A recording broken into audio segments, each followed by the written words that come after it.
Oh no! My bare root trees have arrived in the mail, and it's not really time to plant them out yet. Maybe it is time. Stay tuned and we'll tell you exactly what to do with your bare root nursery stock when it arrives in the mail.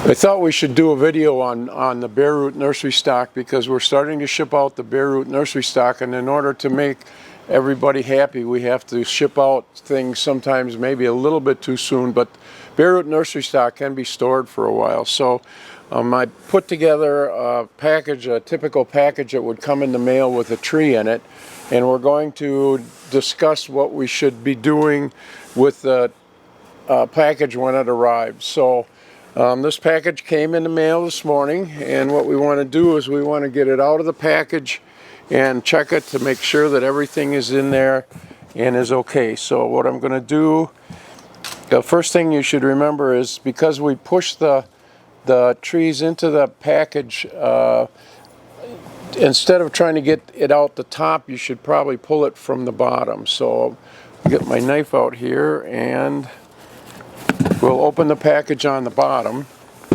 We can show you exactly how we package our nursery stock so that it gets to you in great shape, and then what you do with it. So we cut the tape. And we know the bottom is heavier than the top, so that's the end that you should open. So we've got the box open and we pull the nursery stock out of the box. So we have our nursery stock packaged, and what we do is we put it in a plastic bag with sphagnum moss around the root system so that it keeps it in good shape while it's in shipping.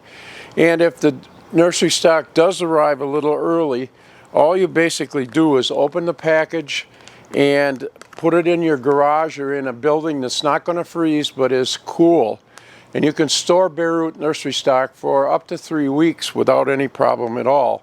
But you don't have to wait until the danger of frost is gone, because these plants are dormant and they can take the cold weather. So if your soil is thawed and the excess moisture has moved through, you can plant the nursery stock, because the tops of the trees will not be injured even if it gets down into the low 20s, because the roots are in the soil and are protected. So we have, in this package, we have a rose, we have some raspberries, and we have a fruit tree.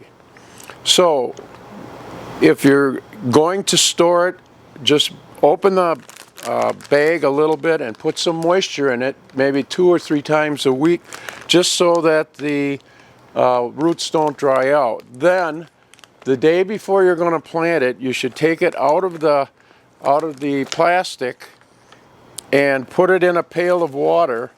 And we have a product called Root and Grow, which is a product that has nutrients in it and several different things, and it tells you how much to put in a per gallon of water, and you put that into the water and you put the roots into the water and soak them in that Root and Grow.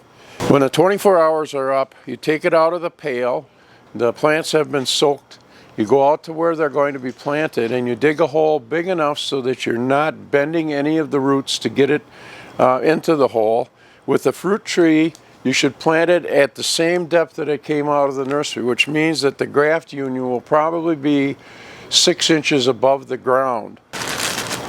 You want to amend the soil, especially if you have a heavy or a very light soil, with compost or peat moss, but you want to use at least half of the native soil that's there. So when the roots hit the interface between that pot that you've created by digging a hole and the native soil, that they keep going out. Where if you've got a clay soil and you don't put the half of the clay back in the ground mixed with that compost or peat moss, they may turn and just keep going around the clay. So make sure that you put at least half of the native soil back in the pot mixed with the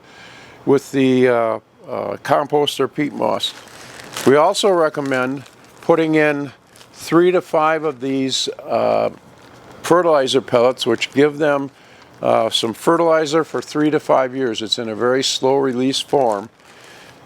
You can also mix some mic in with the soil that you put around the plants, because this has the mycorrhizae fungi that can surround the roots and make more nutrients available and have a much better start.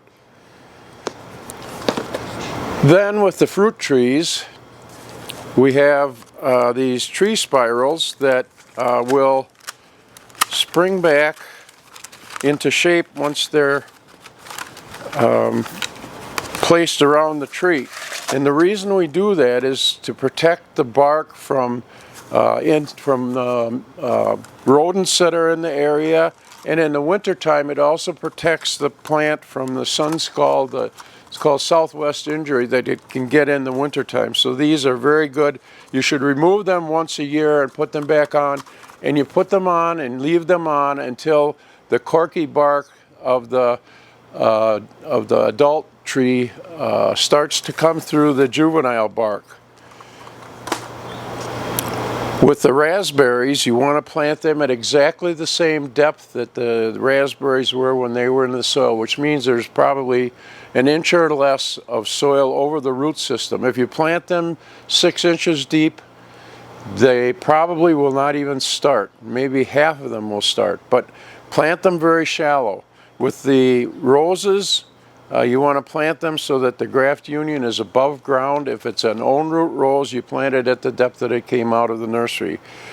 We also include instructions in the box. If they come a little early, you can't get into the soil, just keep them in your garage or in a cool spot for up to 3 weeks. This is Dick Zondag, the Garden Doctor. If you got anything out of this video, please hit the subscribe button and the bell so that when we do more videos, you'll be able to see them.